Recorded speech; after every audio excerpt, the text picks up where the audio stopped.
নমস্কার বন্ধুরা, recipes with সানভিকাতে সবাইকে স্বাগত জানাই। আশা করি আপনারা ভালো আছেন।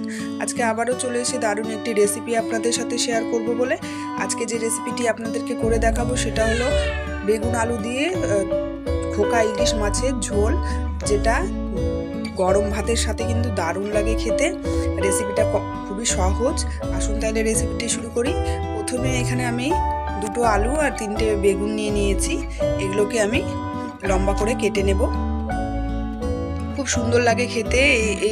এইভাবে করে বেগুন আলু দিয়ে একবার ইলিশ মাছের ঝোল করে খেয়ে দেখবেন, খুবই ভালো লাগে। আমরা তো ইলিশ মাছের অনেক রকমের পদ করি, কিন্তু এই রেসিপিটা একবার করে দেখবেন, খুবই ভালো লাগে খেতে।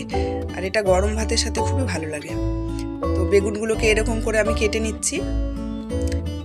সব বেগুনগুলোকে আমি এরকম একটু বড় সাইজ করেই কেটে নিলাম।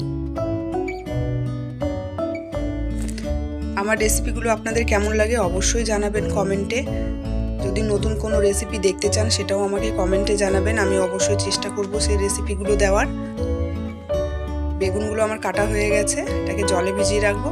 আর এদিকে আলুগুলোকে আমি এরকম লম্বা করে কেটে নিচ্ছি। খুব কম উপকরণ লাগে, কিন্তু এটা কিন্তু দারুণ লাগে খেতে।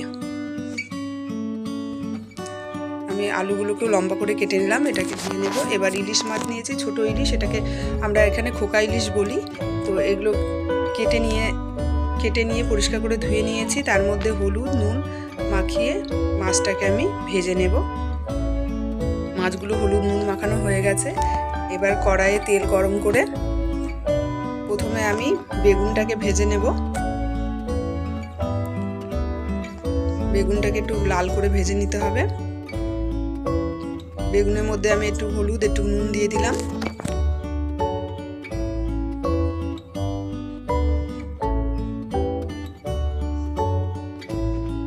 আবার বেগুনটা ভাজা হয়ে গেছে, এবার তুলে নেব।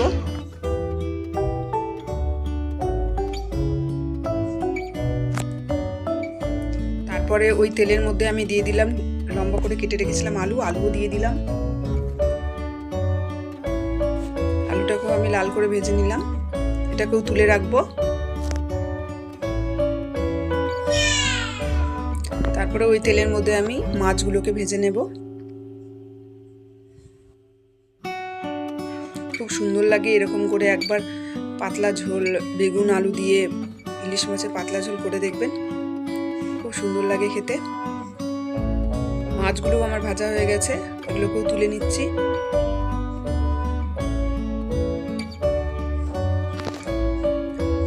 আমি দুইবারে মাছগুলোকে ভেজে নিলাম। আমার সব মাছ ভাজা হয়ে গেছে। এরপরে আমি দিয়ে দিচ্ছি ওই তেলের মধ্যে কালো জিরে 1 চামচ মতো, আর দিয়ে দিচ্ছি 3টে কাঁচা লঙ্কা চিড়ে।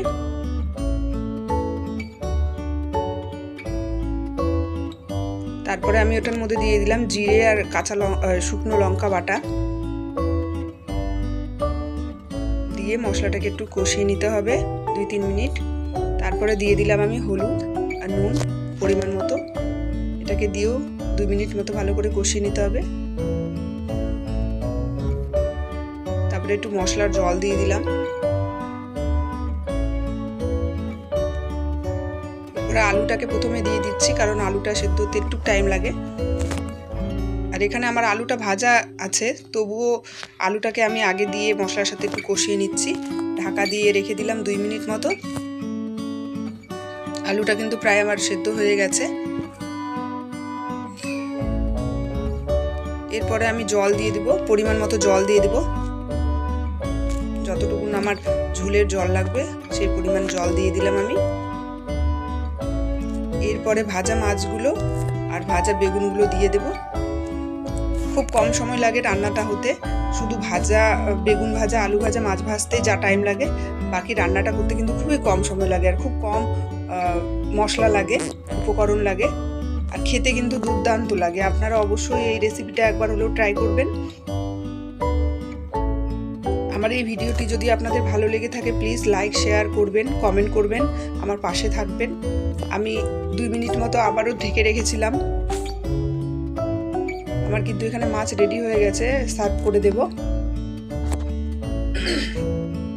যারা আমার নতুন বন্ধু আছেন প্লিজ আমার চ্যানেলটিকে সাবস্ক্রাইব করে আমার পাশে থাকবেন, পাশে থাকা বেল আইকনটিকে ক্লিক করবেন এবং আমার যেগুলো ভিডিও আমি পোস্ট করব সেগুলো কিন্তু আপনাদের কাছে সবার প্রথমে নোটিফিকেশনের মাধ্যমে পৌঁছে যাবে।